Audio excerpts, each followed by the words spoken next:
तो भैया एक बड़ी ही जरूरी बात, एक बड़ी ही जरूरी बात वो ये कि अगर कभी भी ये बोला जाए कि दो वेक्टर परपेंडिकुलर हैं तो इसका मतलब उनके बीच का डॉट प्रोडक्ट क्या होगा? जीरो। या कभी अगर डॉट प्रोडक्ट जीरो आ जाए तो ये मतलब है कि वो वेक्टर परपेंडिकुलर है, ऐसा भी बोल सकते हैं। नहीं समझे मेरी बात को? मैंने कहा दो वेक्टर अगर परपेंडिकुलर है तो उनका डॉट प्रोडक्ट जीरो होगा, और अगर डॉट प्रोडक्ट जीरो आ रहा है इसका मतलब वो वेक्टर परपेंडिकुलर होने के चांसेस है। जरूरी नहीं है, बताऊंगा कैसे। आइए बोर्ड पे क्वेश्चन नंबर 10। मेरे पास ए वेक्टर है 2i 2j 3k, B vector है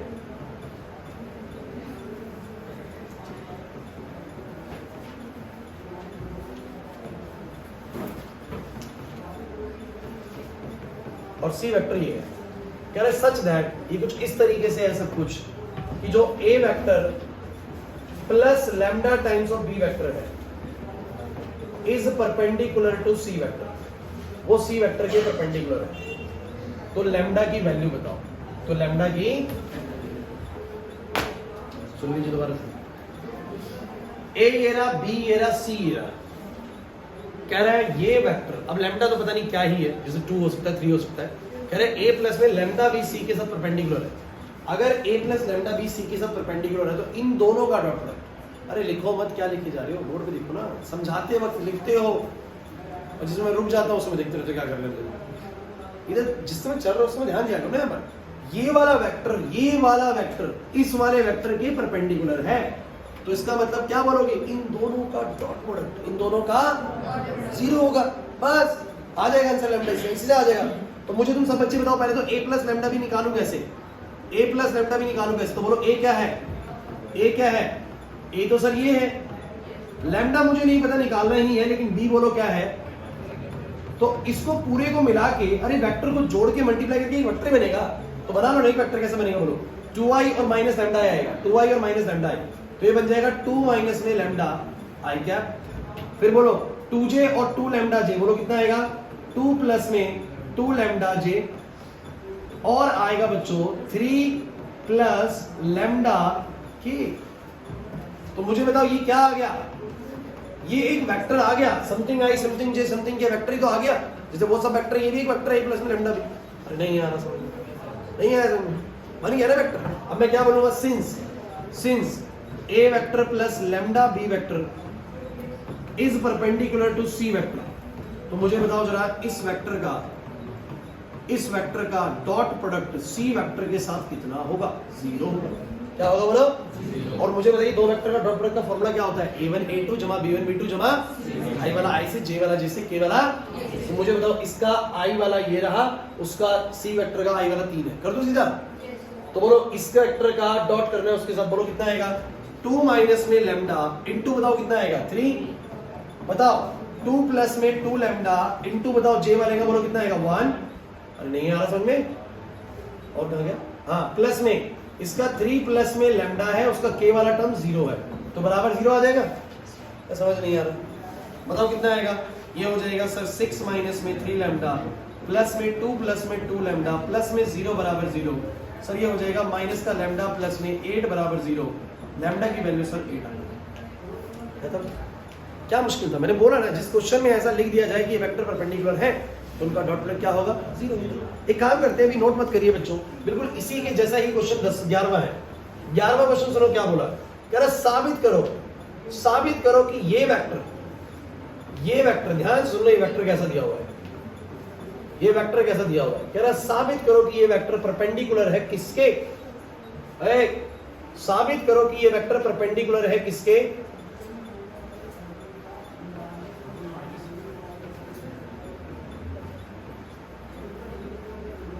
ध्यान समझे, साबित करें कि पहले वाला वेक्टर इसके परपेंडिकुलर है। मैंने क्या बोला बच्चों तुम लोगों से? अगर डॉट प्रोडक्ट 0 आ जाए तो मतलब क्या है? वेक्टर परपेंडिकुलर है। और बोले वेक्टर परपेंडिकुलर है तो डॉट प्रोडक्ट 0 ही आना चाहिए। तो अगर वो बोल रहे हैं कि प्रूव करो, क्या बोलो? तो इसका मतलब इस पूरे वेक्टर का डॉट इसके साथ बोलो कितना आना चाहिए? 0। अगर 0 साबित कर दिया मैंने दो वेक्टर का डॉट प्रोडक्ट, तो बोलो इसका मतलब वो वेक्टर क्या है? परपेंडिकुलर। अच्छा कुछ कहेंगे सर ये कैसा वेक्टर है? यार तुम मुझे एक छोटी सी बात, एक बार सुनना जरा, ये तो वेक्टर है ना बी वेक्टर, तो ये भी वेक्टर है। अच्छा ये क्या है, मैग्नीट्यूड है, ये क्या है बोलो, जैसे मान लो कि पहले वाले का 5 है तो 5 बी वेक्टर प्लस में 3 ए वेक्टर। यार किसी वेक्टर को तुमने नंबर से मल्टीप्लाई कर दिया, रहेगा तो वेक्टर ही ना। अरे तुम किसी वेक्टर को नंबर से मल्टीप्लाई कर दोगे, रहेगा तो वेक्टर ही ना। नहीं यार, तुमने पहले वाले वेक्टर को 3 से मल्टीप्लाई कर दिया तो बन जाएगा 6i प्लस में 6j प्लस में 9k, रहेगा तो वेक्टर ना। और ये भी वेक्टर रहेगा, और वेक्टर वेक्टर करके बोलो क्या आएगा, वेक्टर ही आएगा। तो कुल मिला के ये वेक्टर ही होता है। तो कह रहे हैं कि ये वेक्टर उस वेक्टर के बोलो क्या है, परपेंडिकुलर है, साबित करो। इसका मतलब अगर मैं इनका डॉट प्रोडक्ट 0 साबित कर दूं तो ये इसका मतलब प्रूव हो जाएगा कि वेक्टर्स परपेंडिकुलर। तो मैंने इन दोनों का डॉट प्रोडक्ट निकाला। क्या निकाला इन दोनों का, बताओ कैसे निकलेगा, ध्यान से देखो। इसका डॉट करूंगा, इसका डॉट करूंगा, बोलो किसके साथ, इसका डॉट करूंगा इसके साथ। कोई दिक्कत है, करें, अरे करें, बताना जरा कितनी टर्म्स आएंगी, 4 टर्म्स आएंगी, 4 टर्म्स आएंगी। पहले वाली उससे मल्टीप्लाई होगी, देखो इससे फिर ये, इससे फिर ये, इससे बोलो 4 टर्म्स कौन सी। पहला वाला बताओ भाई, ए का मैग्नीट्यूड बी वेक्टर, ए का मैग्नीट्यूड बी वेक्टर, बोलो क्या आएगा, ए के मैग्नीट्यूड का स्क्वायर और B dot B, B dot B. And don't forget, तुम जानते हो कि बी डॉट बी भी बाद में बनने वाला है बी के वेक्टर का स्क्वायर, क्योंकि जब वेक्टर सेम होता है तो उनके बीच का एंगल 0 होता है, तो हो जाएगा बी का मैग्नीट्यूड cos 0। अगर मैं पूरा डिटेल में जाऊं तो cos 0 1 होता है तो आपका आ जाएगा बी के मैग्नीट्यूड का स्क्वायर। और मैं तुम्हें बता चुका, दो वेक्टर सेम है, सीधा लिख दो बी डॉट बी को, बी का मैग्नीट्यूड का स्क्वायर। अभी सिखाया था ना मैंने। अच्छा बताओ ये कितना आएगा, ये कितना आएगा अगला वाला। सर ए का मैग्नीट्यूड बी का वेक्टर से करेंगे तो बोलो क्या आएगा, ए का मैग्नीट्यूड बी का मैग्नीट्यूड और आएगा बी डॉट ए, क्या आएगा बोलो, अरे नहीं आ रहा समझ में ना। चलो अगला बताओ सब बच्चे, इसको इससे करो, बोलो कितना आएगा, इसको इससे करो, प्लस का ए का मैग्नीट्यूड बी का magnitude A dot B, A dot B, और माइनस में ये हो जाएगा बी के मैग्नीट्यूड का square A vector dot A vector. चलो बताओ अगले स्टेप पे क्या आएगा, ए वेक्टर के मैग्नीट्यूड का स्क्वायर, ये आएगा बी वेक्टर के मैग्नीट्यूड का स्क्वायर। और क्या तुम जानते हो कि बी डॉट ए और ए डॉट बी सेम ही चीज होती है। और ध्यान से देखो, पूरा माइनस में और ये पूरा प्लस में बराबर है। अरे यार इसमें भी ए का मैग्नीट्यूड बी का मैग्नीट्यूड, इसमें भी ए का मैग्नीट्यूड बी का मैग्नीट्यूड है, ये बी डॉट ए और ए डॉट बी है, बात तो सेम ही होती है, A dot B B dot A. तो जितना वो प्लस में उतना ये, तो काट दूं या अगले स्टेप पे काटूं लिख के, तो यहाँ काट दिया, कल भी हमने ये बात करी थी।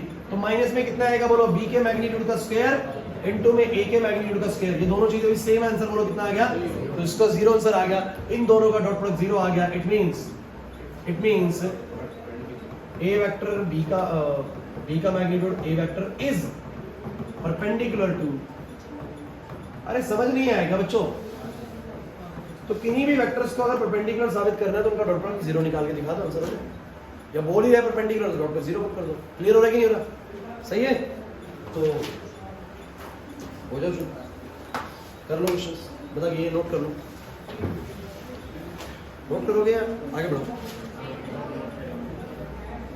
कर लो थोड़ा सा नोट कर लो।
चलिए, so class come to the next question. आपको अगला क्वेश्चन है 12वां। बच्चों प्लीज बोर्ड पे एक्सरसाइज खत्म करनी है, मैं आज ही। देखिए 12वां क्वेश्चन क्या बोलता है, आप बोलो। नहीं है समझ में? क्वेश्चन 12वां क्या बोलता है, अगर a डॉट a 0 है और a डॉट b भी 0 है, तो आप क्या कहना चाहेंगे b वेक्टर के बारे में? What can be concluded about b vector? तो b वेक्टर के बारे में आप क्या सोचते हैं? समझिए, क्वेश्चन बहुत बढ़िया है। वैसे ये ऐसे क्वेश्चंस 1 मार्क में बन सकते हैं अगर बना तो, अदरवाइज ये बस थ्योरेटिकल क्वेश्चन है। सब बच्चे बोर्ड में देखो, अगर दो वेक्टर का डॉट प्रोडक्ट 0 है, सेम वेक्टर, तो इसका मतलब इन दोनों का आप बोलोगे a के मैग्नीट्यूड का स्क्वायर 0, इसका मतलब a का मैग्नीट्यूड 0 है, a का मैग्नीट्यूड 0 है। अब आप लोग एक छोटी सी चीज सोचो बच्चों, a का मैग्नीट्यूड 0 है। अब b वेक्टर चाहे कुछ भी हो, b वेक्टर चाहे अगर a का मैग्नीट्यूड 0 है तो a डॉट b हमेशा के लिए 0 है। सोचो क्यों? क्योंकि a डॉट b क्या होता है, a का मैग्नीट्यूड b का मैग्नीट्यूड cos थीटा। तो यार a का मैग्नीट्यूड तो 0 हो गया ना, तो फिर तो आंसर 0 है ना। तो b वेक्टर चाहे कुछ भी हो, हम बोलेंगे b vector can be any vector, b vector can be, वो a वेक्टर का मैग्नीट्यूड 0 हो गया, इसलिए a डॉट b हमेशा 0 आएगा, a डॉट b हमेशा 0 आएगा। समझो इस बात को। तो हम लोग क्या बोलेंगे, a वेक्टर का मैग्नीट्यूड 0 हो गया, a डॉट b 0 का मतलब ये है कि a का मैग्नीट्यूड b का मैग्नीट्यूड cos थीटा भी बोलो क्या है, 0 है, और वो इस कारण से 0 है बिकॉज़ a वेक्टर बोलो क्या है, 0। तो हम क्या बोलेंगे, b vector can be any vector, b vector का कुछ भी होना कोई फर्क नहीं पड़ता, ये दोनों बातें सही रहेंगी। अगर ये सही है तो वो पक्का ही बोलो क्या आएगा, 0 आएगा। अगर ये सही है तो वो पक्का ही क्या आएगा, 0 आएगा। लक्ष्मी आएगा ना समझ में? सो b vector can be, so b vector can be any vector, b vector can be any vector. चलिए बच्चों आगे बढ़ते हैं बच्चों। क्वेश्चन नंबर 13 से पहले एक काम करते हैं, चलो 13 ही करता हूं, 14 ही करता हूं। मैं एक्चुअली ये पीडीएफ खत्म होने वाले तो मैं छोटा मोटा क्वेश्चन बना देता हूं। छोटा मोटा 14 थी, इसके जैसा ही है, पहले 14 कर लो। आ जाओ पहले 14 कर लेते हैं। क्या कहता है, if either vector a vector 0 vector, मान लो कि a वेक्टर 0 वेक्टर है, आइदर का मतलब होता है या तो ये 0 वेक्टर है या फिर ये 0 वेक्टर है, देन a डॉट b 0 होगा। बिल्कुल सही लग रहा है तो मुझे, अगर a वेक्टर 0 वेक्टर है या b वेक्टर 0 वेक्टर है तो ये पक्का 0 होगा। अरे 0 वेक्टर का मतलब क्या होता है, सुन लो, किसी को 0 वेक्टर ना बताओ तो 0i 0j 0k 0 वेक्टर। वंश यहाँ चल रही क्लास में 0 वेक्टर होएगा 0i 0j 0k, ये भी 0i 0j 0k। कह रहा है इन दोनों में से कोई एक भी, आइदर ये और ये, अगर ये एक भी 0 वेक्टर है तो ऑब्वियस सी बात है उसका मैग्नीट्यूड भी 0 ही है। तो कह रहे हैं a डॉट b 0 होगा। a डॉट b क्या होगा, सही लग रहा है कि नहीं लग रहा है, मुझे बस ये बताओ। अगर एक भी इनमें से 0 वेक्टर है तो पक्का हो गया ना 0। लेकिन क्या कह रहा है, इसका कन्वर्स भी ट्रू है। क्या इसका कन्वर्स ट्रू है? पढ़ के देख लो question, but the converse need not be true. But इसका उल्टा होना ट्रू नहीं है, मतलब कि अगर ये 0 है तो ये जरूरी नहीं है कि ये दोनों में से कोई 0 है, क्योंकि ये 0 तब भी आ जाता है जब दोनों वेक्टर नॉन 0 है और परपेंडिकुलर है। क्या बोलो, अगर वेक्टर परपेंडिकुलर है तो भी डॉट प्रोडक्ट बोलो क्या आ सकता है, 0 आ सकता है। तो मैं साबित करके दिखाऊं आप लोगों को, लेकिन क्वेश्चन को समझो पहले, बुद्धि नहीं है क्वेश्चन में। वो कह रहे हैं कि इनमें से कोई भी 0 वेक्टर हो गया तो ये तो 0 है पक्का भाई, लेकिन अगर वो 0 है तो ये जरूरी नहीं कि ये 0, कन्वर्स ट्रू नहीं है। ये है तो वो पक्का है, बट वो है तो ये पक्का नहीं है। क्लियर? इसको करने के लिए मैं आपको दिखा देता हूं। जैसे कि मान लो बोर्ड पे अगर मुझे ये बताओ, अगर इनमें से कोई भी 0 वेक्टर है तो या तो इसका मैग्नीट्यूड 0 हो जाएगा या इसका 0 हो जाएगा। क्या 0 वेक्टर से दिक्कत है? तुम्हें 0 वेक्टर क्या होता है पता है, 0i 0j 0k। तो इनमें से किसी का मैग्नीट्यूड तो पक्का 0 होगा। तो मुझे तुम ये बताओ, देन जो a डॉट b होगा, देन जो a डॉट b होगा वो तो होता है a का मैग्नीट्यूड b का मैग्नीट्यूड, और इफ आइदर, अगर या तो ये 0 है या फिर ये 0 है, दोनों में से कोई भी 0 है तो पक्का a डॉट b बोलो क्या आएगा। तो ये बात तो पक्की है कि अगर ये है तो वो सही है, ये है तो वो, बट कन्वर्स क्यों नहीं ट्रू है मैं आपको वो दिखाता हूं। फॉर कन्वर्स मैं आपको दिखाता हूं, फॉर कन्वर्स मैं क्या करता हूं। फॉर कन्वर्स मैंने क्या करा, अब मैंने एक a वेक्टर लेट दिया, समझना जरा, ध्यान देना भाई। लेट a वेक्टर भी 5i plus 2j plus k, और b वेक्टर मैंने लेट किया बच्चों 2i प्लस में 4j माइनस का 18k। कोई दिक्कत तो नहीं इस बात से? समझो मेरी बात को। अब एक काम करो, ये वेक्टर जीरो वेक्टर नहीं है, ये वेक्टर जीरो वेक्टर नहीं है, एक बार डॉट निकालते हैं। अरे इन दोनों का डॉट प्रोडक्ट निकालते हैं, बताओ क्या आएगा? बताओ क्या आएगा? a1 a2 plus b1 b2 plus c1 c2, बताओ कितना आएगा? 10 प्लस 8 माइनस 18, आंसर 0। अब बताओ चलो, a डॉट b तो 0 आ रहा है, बट दोनों वेक्टर में से कोई भी जीरो वेक्टर, यही तो वो कहना चाह रहा है कि साबित करो कि कन्वर्स ट्रू। अगर इनमें से कोई जीरो वेक्टर है तो ये गारंटी है कि ये जीरो होगा भाई। नहीं आ रही बात समझ में चेतन? अगर इनमें से कोई जीरो वेक्टर तो ये पक्का जीरो होगा भाई, क्योंकि अगर एक भी जीरो वेक्टर हो गया तो उसका मैग्नीट्यूड जीरो हो जाएगा, और किसी का मैग्नीट्यूड जीरो होता है आंसर जीरो आना भाई। बट इसका कन्वर्स ट्रू इसलिए नहीं है क्योंकि मेरा a डॉट b जो जीरो आ रहा है, और उस वक्त पर ये दोनों में से कोई भी जीरो नहीं है, क्योंकि जीरो तब भी आ सकता है जब जो चीजें परपेंडिकुलर होती है। क्लियर हुआ कि नहीं हुआ? तो ये जीरो है तो ये पक्का है, बट इसका जीरो होना इस बात की गारंटी नहीं कि ये जीरो होगा। क्लियर हुआ कि नहीं हुआ? तो हम क्या बोलेंगे? Converse is not. Converse is, question समझ नहीं आया ना? नहीं आया समझ में? पक्का आगे समझ में? बढ़ू आगे, इसको हम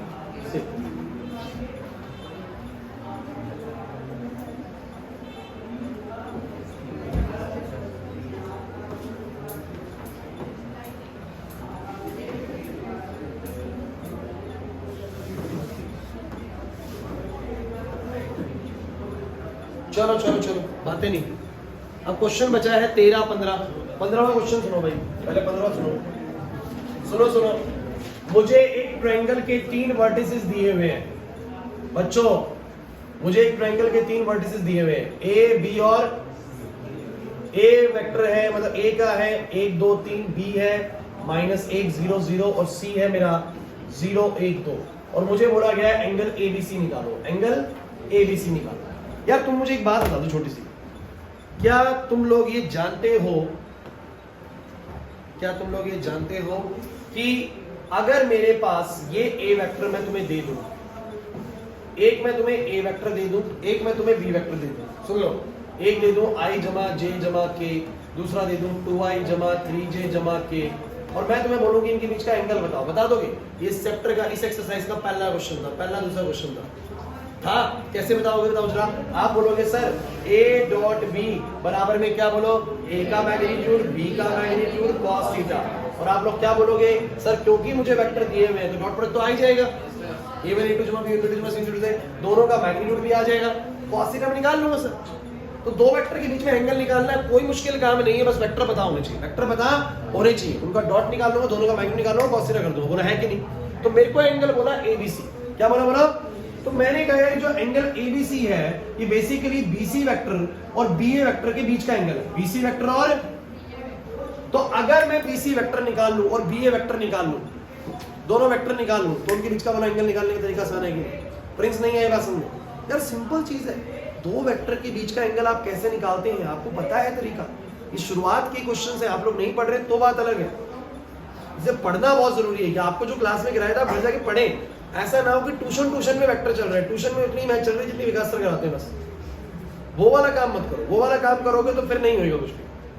पेपर आपका है, आपको पढ़ना पड़ेगा सब कुछ। मेरे भरोसे मत डालो कि विकास सर को ही पढ़ाना है, हमने तो भैया महीने के पैसे दे दिए 700 रुपए और अब तो सर का काम है, सर ही पास कराएंगे, सर ही 100 नंबर लेके आने वाले। मेरा काम नहीं है, 100 नंबर आपको ही लाने हैं, जितने भी लाओगे आप ही लाओगे, पढ़ना पड़ेगा आप लोगों को। इसलिए जो होता है उसको पढ़ा करो। दो वेक्टर के बीच का एंगल कैसे निकलता है सिखाया गया है। तो भैया अगर मुझे एंगल निकालना तो कैसे निकालूं? मैं कहूंगा एक बार ये वेक्टर बना लेता हूँ, एक बार ये वाला वेक्टर बना लेता हूँ और फिर इनके बीच का एंगल निकाल लूंगा। तो मैंने क्या करा, बोला मैंने BC वेक्टर कैसे निकलेगा, सब बच्चा BC वेक्टर कैसे निकलेगा, दिस माइनस दिस। अरे पता है वेक्टर बनाना 2 पॉइंट से, x2 माइनस x1, तो बोलो कितना आएगा 1 आएगा प्लस का i कैप। फिर 1 माइनस 0 आएगा तो बोलो कितना आएगा j कैप। फिर 2 माइनस 0 आएगा तो बोलो कितना आएगा 2k कैप। ऐसे ही मुझे बताओ BA वेक्टर कितना आएगा, BA वेक्टर 1 माइनस 1 करूंगा तो बोलो कितना आएगा 2i कैप। 2 माइनस 0 करूंगा तो 2j कैप और 3 माइनस 0 करूंगा 3k कैप। हो गए दो वेक्टर। अब इनके बीच का एंगल, इनके बीच का कैसे निकलेगा बोलो? मैं कहूंगा sir BC vector dot with BA vector बराबर होगा BC वेक्टर का मैग्नीट्यूड और इनके बीच का angle cos theta.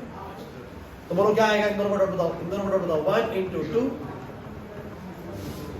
1 into 2 2 into, और बोलो BC का मैग्नीट्यूड बताओ कितना आएगा? BC का मैग्नीट्यूड बताओ कितना आएगा रूट में 1 जमा 4 रूट 6। BA का मैग्नीट्यूड बता दो भाई 4 जमा 9 रूट 17। तो this will be root 6, this will be root 17, this is cos theta. तो सही कर रहे हो? बोलो कितना है 2 और 2 4 6 10 बराबर में ये हो गया रूट 102। कुछ कहेंगे पता नहीं कैसा एंगल आ गया। अरे आने दो ऐसा एंगल, क्या टेंशन है, थीटा आ जाएगा। अरे रूट 102 यार 10 पॉइंट समथिंग होता है, और 10 अपॉन में 10 पॉइंट समथिंग मतलब 0 पॉइंट कुछ करके वैल्यू आएगी 0.9 करके, वो होती है कॉस की वैल्यू किसी न किसी एंगल। क्लियर है कि नहीं? तो आपको बस सिंपल ये करना है। कहाँ से मुश्किल है बताओ? 2 मिनट सोचो, तसल्ली से सोच लो मैंने क्या कर रहा है, सोच लो, देख लो इसको, कोई जल्दी नहीं है।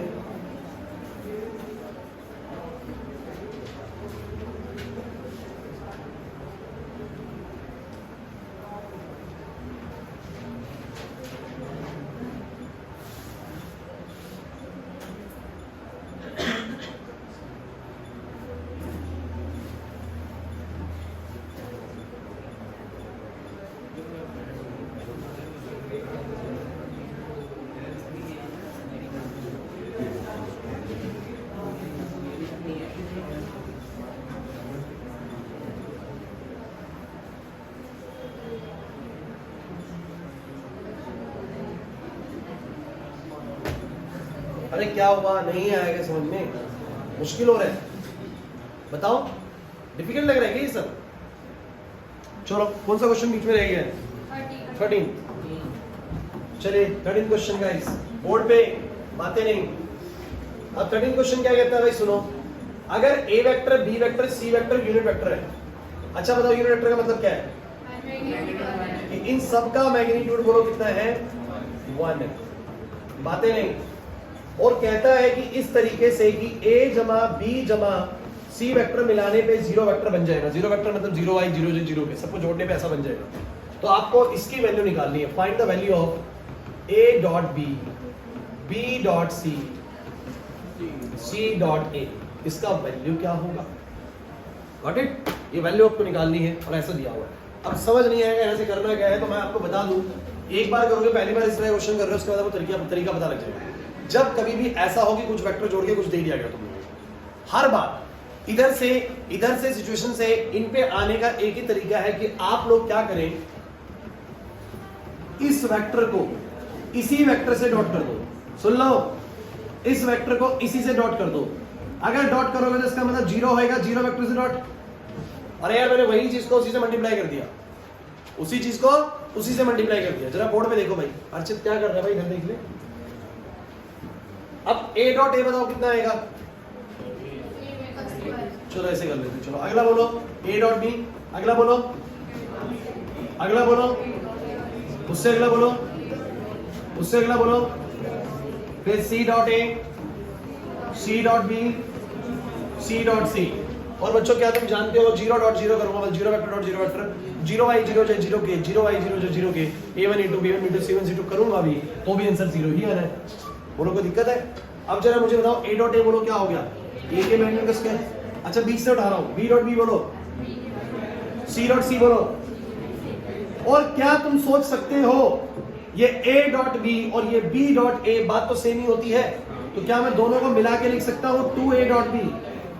ऐसे ही मुझे बताओ a डॉट c या b डॉट c और c डॉट b एक ही बात है, तो 2 times of b dot c, c dot a dot c बात सेम ही है। ये ना c डॉट a बोला a dot c, 2 times of c dot a बराबर में कितना बोलो 0। कोई प्रॉब्लम है क्या? नहीं आ रहा समझ में सर, नहीं आया गुरदीप, नहीं आया समझ।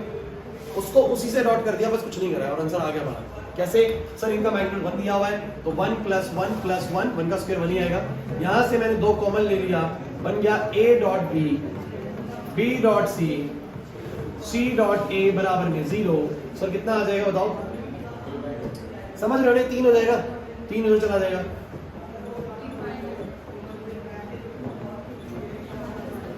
तो 3 इधर चला जाएगा तो माइनस का 3, और इससे मेरा जो a dot b, b dot c, c dot a है। बोलो कोई दिक्कत है तो मुझे बता दो जल्दी से। सबको आ गया समझ में? कुछ ही नहीं आ रहा समझ में? देखिए मैं आपको बता दूं, आपको वेक्टर्स की प्रैक्टिस करनी पड़ेगी एक बार घर में बैठ के। आप लोग ऐसे नहीं चलेगा वेक्टर के अंदर, मजाक मत समझिए चैप्टर को। वैसे इजी है, अगर आप देखो तो क्वेश्चंस में कुछ भी मुश्किल नहीं होता है, बहुत आसान सी प्रोसेस से क्वेश्चन हो जाते हैं, लेकिन उसके लिए एक बार घर पे बैठ के तसल्ली से प्रैक्टिस करनी पड़ेगी। वो करो, जरूर करो। आदित्य फेल हो जाएगा, मैं सच बता रहा हूँ, सच बता रहा हूँ, मजाक नहीं कर रहा। आप कुछ बच्चे फेल हो जाओगे, फेल हो जाओगे, बाद में कोसोगे टीचर ने कुछ नहीं कराया, टीचर ने पता नहीं कैसा पढ़ाया था मैथ्स, हमें तो समझ ही नहीं आया, हमसे तो हुआ ही नहीं। तो ऐसे कैसे मूर्ख थे कि पूरे 12 महीने बैठे रहे, समझ नहीं आया। तो ये भी मैं आपके लिए नहीं बोल रहा हूँ, मैं बहुत बच्चों के लिए बोल रहा हूँ। जो बच्चे फेल हो जाते हैं ना, वो बाद में लास्ट में सबसे पहले टीचर को ब्लेम लगाते हैं कि मेरे को टीचर का समझ ही नहीं आया था। तो समझ नहीं आया तो पहले महीने उठ जाना चाहिए वहां से। 2 दिन, 3 दिन, 15 दिन, 1 महीना, 2 महीना, 3 महीना, कभी तो ऐसा फील होता ना कि नहीं आ रहा समझ में, तो यहाँ से जाना चाहिए, कहीं और जाना चाहिए। बट अगर 11 महीने यहाँ बैठ के आप फेल हो जाते हैं तो फॉल्ट आपका है, टीचर का नहीं है। फॉल्ट पूरी तरीके से आपका है कि आपने खुद बैठे रहे और मेहनत नहीं करी। तो टीचर ने तो कराया, मैं आप लोगों ने नहीं पढ़ाई करी। और ये मैं इसलिए बोल रहा हूँ कि आप लोग, दिखता है कि कौन पढ़ रहा है और कौन नहीं पढ़ रहा है, चेहरे से पता लगता है कि कौन बच्चा घर पे मेहनत कर रहा है, कौन सा नहीं कर रहा। क्वेश्चन चल रहा है क्लास में, आप हंसी खेल कर रहे हैं, वो चीज गलत है।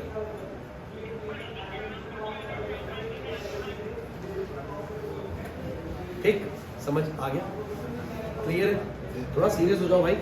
अच्छा मुझे बताओ, 15 तक क्वेश्चन हो गए हमारे। अब एक पंगा है, मैंने तुम लोगों को ये बताओ कोलिनियर वेक्टर्स के बारे में डिटेल में समझाया कि कोलिनियर वेक्टर्स होते हैं। शायद मेरे को लग रहा है पहले एक्सरसाइज में कोलिनियर वेक्टर्स छूट गया था। यस सर, आपने कहा था 2 क्वेश्चन ना, 3 क्वेश्चन, और कोलिनियर का ही अब आ गया कंसेप्ट। कोलिनियर को सिखाना पड़ेगा। चलो कोई नहीं, पहले 17वां कर लेते हैं। फिर कोलिनियर बच्चों करो, मेरे को बस ये था नेक्स्ट क्लास में मुझे याद दिला देना, मैं कोलिनियर वाला कांसेप्ट सिखाऊंगा। मैं कोलिनियर आपको पता ही नहीं भी क्या चीज़, तो प्रोजेक्शन नहीं कर रहा हूँ, वो एक ही साथ आ जाएगा। 17वां क्वेश्चन पढ़ लो, 17वां इजी है भाई, हो जाएगा वहां से। आ जाओ आ जाओ आ जाओ। 17वां क्या बोलते हैं? Show that these 3 vectors forms a vertices of the right angle triangle. Form the vertices of a right angle triangle. ये 3 वेक्टर्स एक राइट एंगल ट्रायंगल बनाते हैं। ये 3 वेक्टर्स एक राइट एंगल ट्रायंगल बनाते हैं। अच्छा, तीनों वेक्टर्स दिए हुए, मतलब मान लो कि एक ए वेक्टर दिया हुआ है, पोजीशन वेक्टर नहीं दिए हुए, वेक्टर दिए हुए।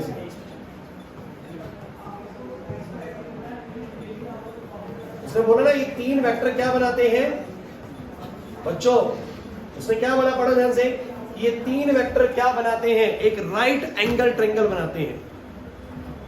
दक्ष, 3 वेक्टर राइट एंगल ट्रायंगल बनाते हैं। मान लो एक वेक्टर ये रहा, एक वेक्टर ये रहा और एक वेक्टर ये रहा, तो क्या बन गया बताओ जरा? Right angle triangle. तो अगर 3 वेक्टर राइट एंगल ट्रायंगल बनाते हैं तो मैं इसको साबित कैसे कर सकता हूं? मैं कहूंगा ऑब्वियस सी बात है, अगर 3 वेक्टर ने राइट एंगल ट्रायंगल बनाया है तो मैं तीनों का मैग्नीट्यूड निकालूंगा। क्या निकालूंगा? तीनों का, और किसी एक के मैग्नीट्यूड का स्क्वायर पक्का 2 के मैग्नीट्यूड के स्क्वायर के सम के बराबर आएगा, बिकॉज़ राइट एंगल ट्रायंगल ऐसे ही करता है। क्योंकि इसकी पहचान ये होती है कि उसके अंदर एक साइड का स्क्वायर बाकी 2 साइड के स्क्वायर के सम के बराबर होता है। तो अगर पक्का 3 वेक्टर्स ने राइट एंगल ट्रायंगल ही बनाया है तो किसी एक वेक्टर के मैग्नीट्यूड का स्क्वायर बाकी 2 वेक्टर के मैग्नीट्यूड के स्क्वायर के सम के बराबर आएगा। बट अगर नहीं बनाया, जैसे ऐसा बनाया होगा, ऐसा बनाया होगा, मान लो ऐसा, सॉरी कुछ इस तरीके से बनाया होगा, तो ये नहीं है, ये नहीं है राइट एंगल ट्रायंगल। तो पक्का जो मैग्नीट्यूड निकालूंगा वो किसी एक का स्क्वायर बाकी 2 के सम के स्क्वायर के बराबर नहीं आएगा। सो मैंने सिंपल सी बात कही, उसने बोला कि साबित करो, इधर खुशी साबित करो 3 वेक्टर्स ये राइट एंगल ट्रायंगल बनाते हैं। मैंने कुछ नहीं करना, इन तीनों का मैग्नीट्यूड निकालना है। चलो बोलो पहले का मैग्नीट्यूड बोलो। अरे मुझे नहीं पता ना कौन सा वेक्टर कहां पर है, तो पहले मैग्नीट्यूड निकाल लो। बोलो इसका मैग्नीट्यूड बोलो कितना आएगा, सब बोलो 4 जमा 1 जमा 1 रूट 6। इसका मैग्नीट्यूड बोलो भाई, इसका बोलो 1 जमा 9 जमा 25, बोलो कितना, रूट 35। और इसका बोलो, इसका बोलो बोलो किसका स्क्वायर? तो मैं बोल सकता हूं ये वाला सी वेक्टर है और ये वाला ए वेक्टर और ये वाला, तो देख लो जरा बहुत क्लियरली दिख रहा है, ये जो ए वेक्टर के मैग्नीट्यूड का स्क्वायर है जमा में बी वेक्टर के मैग्नीट्यूड का स्क्वायर है, वो रूट 6 का स्क्वायर जमा में रूट 35 का स्क्वायर बराबर कितना आएगा, 6 जमा 35 यानी 41 आएगा, जो कि क्या मतलब है इसका? अरे इन तीनों वेक्टर में से किसी एक वेक्टर के मैग्नीट्यूड का स्क्वायर बाकी दो वेक्टर के मैग्नीट्यूड के स्क्वायर सब के बराबर आ रहा है। It shows A vector B vector C vector forms uh, सोच लो समझ आएगी नहीं आया? अरे नहीं आएगा समझ में, सोच लो, बताओ बताओ बताओ, कुछ डाउट है?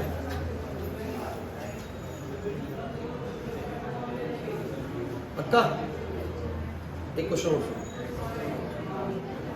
सुनो बोर्ड पे, मुझे इस वेक्टर का मैग्नीट्यूड बताओ।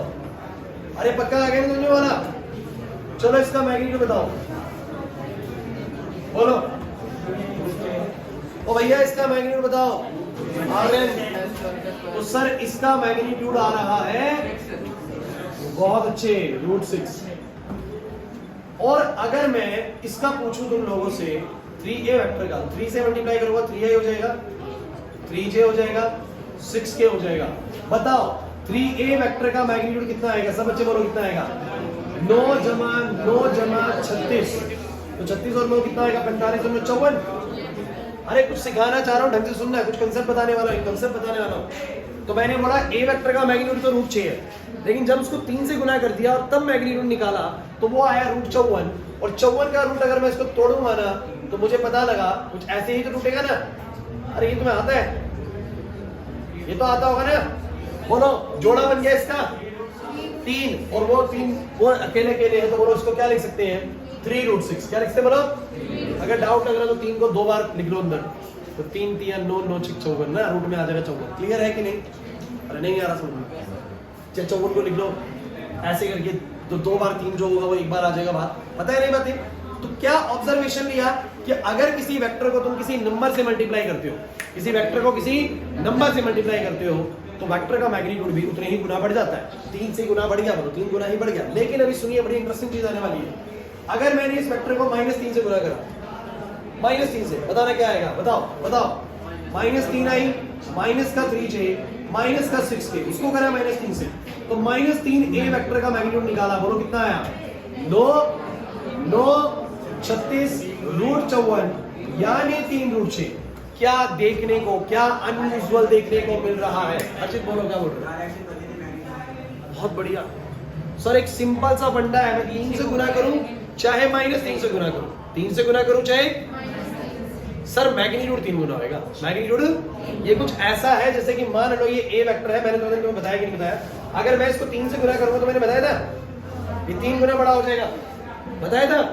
और अगर -3 से करूं तो ये उल्टी दिशा में 3 गुना बड़ा हो जाएगा। लेकिन मैग्नीट्यूड दोनों बराबर क्या आएगा? सेम रहेगा, 3 गुना बड़ा, डायरेक्शन बदली बस। आई कैप इधर तो माइनस आई कैप इधर। तो मैं एक सिंपल सा फंडा समझना चाहता हूं, यहाँ पर ध्यान से सुनिएगा। मैं किसी भी वेक्टर को किसी नंबर से मल्टीप्लाई करूंगा, 3 से करूंगा तो 3 गुना मैग्नीट्यूड बढ़ जाएगा, -3 से करूंगा तो -3 गुना, 3 को सिखा रहा था मैं सब बराबर कर दिया। 3 से गुना करूंगा तो -3 से गुना करूंगा तो 3 गुना। किसी वेक्टर को मैंने 5 से गुना करा, बताओ वेक्टर का मैग्नीट्यूड कितने गुना हो जाएगा? 5 गुना।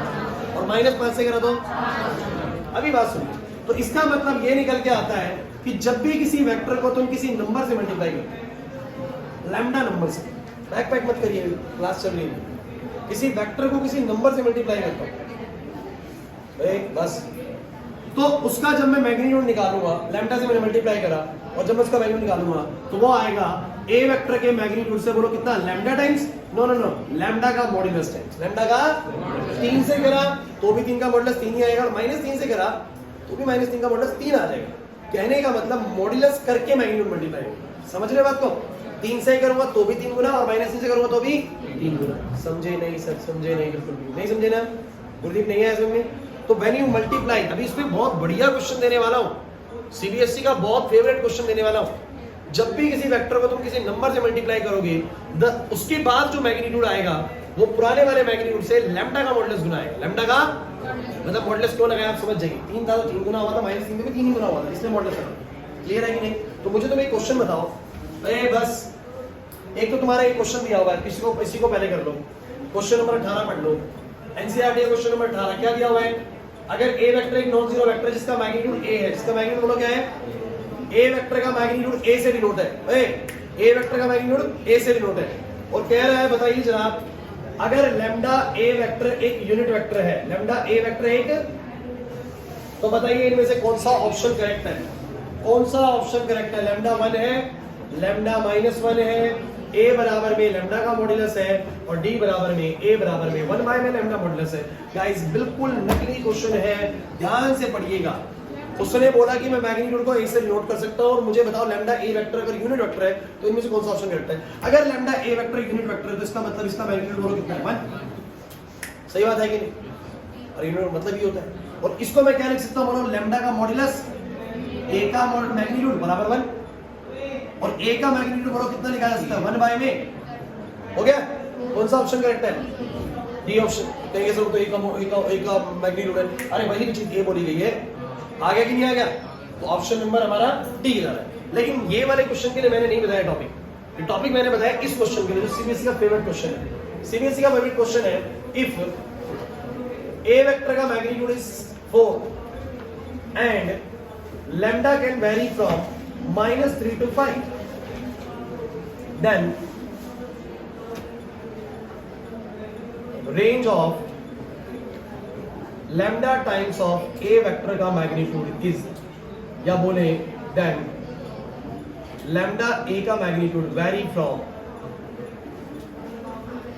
a ऑप्शन,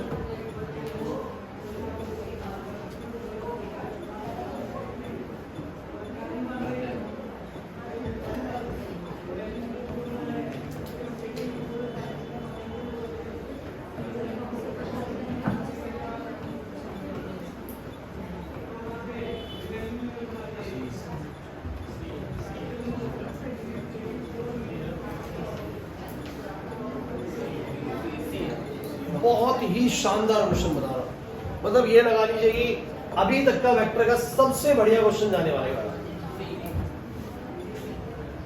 एक वेक्टर का मैग्नीट्यूड है 4 और लैम्डा की वैल्यू बदल रही है अपने आप को -3 से 5 के बीच में, कुछ भी हो सकता है इतने से इतने तक। तो लैम्डा ए वेक्टर का मैग्नीट्यूड कहां से कहां तक बदलता हो?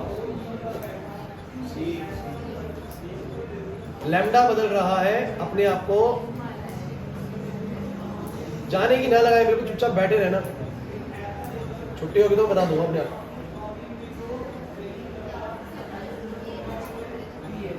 लैम्डा बदल रहा है यहां से यहां, सॉरी यहां से यहां।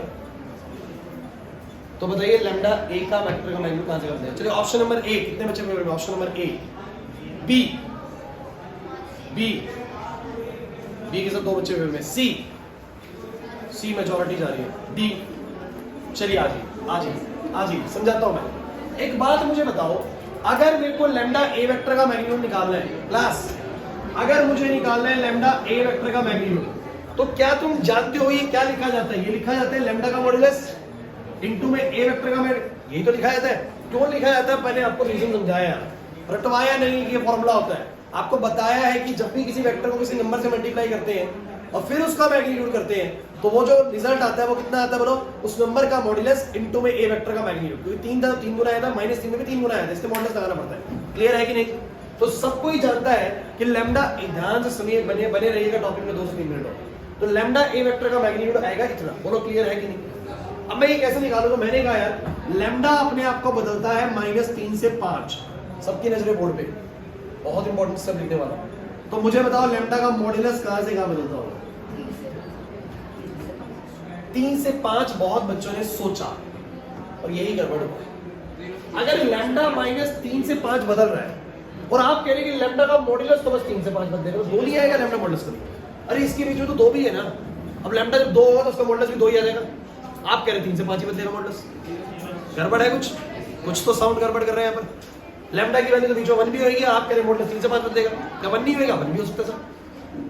आपको समझना पड़ेगा, अगर लैम्डा अपने आप को -3 से 5 बदल रहा है ना, तो लैम्डा मॉड्यूलस अपने आप को, कोई बोलेगा 0 से 5 बदलेगा। बहुत अच्छे से 0 से, क्यों भाई? लैम्डा का मॉड्यूलस हो रहा है, सबसे छोटा नंबर मॉड्यूलस में क्या हो सकता है? 0 हो सकता है। और सबसे बड़ा क्या हो सकता है? तो आप देखिए ना, जब ये इधर माइनस हुआ होगा तो भी सारे प्लस हो गए होंगे, तो सबसे इधर -3 हुआ तो सबसे बड़े नंबर +3 हुआ होगा, लेकिन इधर +5 भी जा रहा है। तो आप थोड़ा दिमाग लगाओ ना, मैं क्या कहना चाह रहा हूँ। जब आप मॉड्यूलस करोगे लैम्डा का तो भैया ये वाले तो वैसे ही प्लस में आएंगे, ये वाले माइनस वाले भी प्लस में आ जाएंगे। तो सबसे छोटी वैल्यू कौन सी मिलने वाली? 0। और सबसे बड़ी कौन सी मिलने वाली? 5। तो लैम्डा अगर -3 से 5 जा रहा है तो लैम्डा का मॉड्यूलस जा रहा है 0 से 5। नहीं आया, ऐसा समझिए, नहीं आया ना। अब मुझे बताओ, मुझे क्या निकालना था? मुझे तो निकालना था ये, जो कि ये होता है। तो मैंने कहा अगर मैं बोथ साइड किससे मल्टीप्लाई कर दूं? ए वेक्टर के मैग्नीट्यूड से। ए वेक्टर के, तो बताओ ये क्या बन जाएगा? ये बन जाएगा ऐसा, ये बन जाएगा ऐसा। अब बताओ, ये तो 0 हो गया और ये क्या हो गया? ये हो गया ऐसा, और ये कितना हो गया? 5 चौक 20। तो मुझे बताओ हमारी लैम्डा ए की मल्टीप्लाई कर जाएगी 0 से 20। बहुत बढ़िया, दो बच्चों का आंसर क्लियर हुआ कि नहीं हुआ? चलो फटाफट से इसका आंसर करना जल्दी से। इसका आंसर बताना, अगर ए वेक्टर का मैग्नीट्यूड आप लोगों का, ए वेक्टर का मैग्नीट्यूड आप लोगों का 6 है। क्या है बोलो? 6। सो आपको बताना है if lambda vary from -7 to 4 then lambda A का मॉड्यूलस वेरी फ्रॉम, बता दो, ए बी सी डी। बोलो बोलो बोलो। गलत कर रहे हो इस बार। 0 से 24 नहीं है, फिर गलती कर दी ना, इसीलिए तो समझा रहा हूं। लैम्डा की वैल्यू बदल रही है -7 से 4, तो लैम्डा का मॉड्यूलस अपनी रेंज बदलेगा 0 से, ये समझ नहीं पा रहे तुम शायद लग रहा है। तो भैया -7 से 4 जा रहा है, तो सबसे बड़ी वैल्यू मॉड्यूलस में 7 भी हो सकती है ना? आनंद नहीं है बात समझ में यार? -7 और तो मॉड्यूलस 7 भी जा सकता है ना? क्लियर है कि नहीं? तो सबसे बड़ा नंबर 7 हो सकता है, छोटा नंबर क्या हो सकता है? बोलो 0 हो सकता है, नेगेटिव हो नहीं सकता। नहीं यार, नहीं आया। नंदनी क्या चल रहा है क्लास में? आपको समझ में आया? बताओ क्या है, कैसे ये 0 से 7 है? उसका मॉड्यूलस 7 है, ठीक है? बाकी -7 से 4 है तो सबसे बड़ा मॉड्यूलस नंबर 7 भी मिल सकता है, कि -7 का मॉड्यूलस 7 हो गया होगा ना, और छोटे से छोटा 0 रहेगा। क्या आपको ये वाली बातें समझ में आ रही है? अब अगर ये आ गया तो फिर तो यार हमें निकालना है, ये है, ये निकालना है। तो मैंने भैया बोथ साइड ए के मैग्नीट्यूड से मल्टीप्लाई कर दिया। बोलो कितना आएगा? बोलो कितना आएगा? बोलो कितना आएगा? 0 होगा, ये होगा ऐसा, और जब ये 7 मल्टीप्लाई होगा तो 42, तो 0 से 42 तक रेंज जाएगा। बच्चों मैं बार बार कह रहा हूँ, ये क्वेश्चन आप लोगों के एग्जाम में आने के चांसेस बहुत हाई हैं, क्योंकि यहाँ बच्चे गलती करते हैं इस क्वेश्चन में। वो गलती क्या करते हैं आपको खुद पता है, आप मॉडल्स में मिस्टेक कर जाओगे। आप लोग इसका आंसर ही कुछ और सोचोगे, आंसर कुछ और है इसका। समझ आया कि नहीं आया मुझे? एक्सरसाइज खत्म हो जाती है, बस कॉलिनियर वाला और प्रोजेक्शन वाला टॉपिक रहेगा बस, ठीक है? बाकी सारा एक्सरसाइज खत्म हो गया। समझ में आया कि नहीं आ गया? पक्की बात है? अच्छा सुनो एक चीज बच्चों, फ्राइडे को ना आप लोगों का या तो टेस्ट होने वाला है या उस दिन छुट्टी होगी क्लास की। किसकी होगी पता नहीं। अगर छुट्टी हुई तो संडे को क्लास होगी, क्योंकि मैं फ्राइडे थोड़ा सा कुछ काम मेरे को बहुत जरूरी है। तो अगर छुट्टी हुई तो क्लास होगी उसके अगले दिन या उससे अगले दिन, जो भी संडे में होगी। संडे को कंपनसेट करेंगे। टेस्ट हुआ तो टेस्ट होगा, उसकी सूचना आपके ग्रुप में आ जाएगी, बस परसों के लिए ऐसा। जाओ।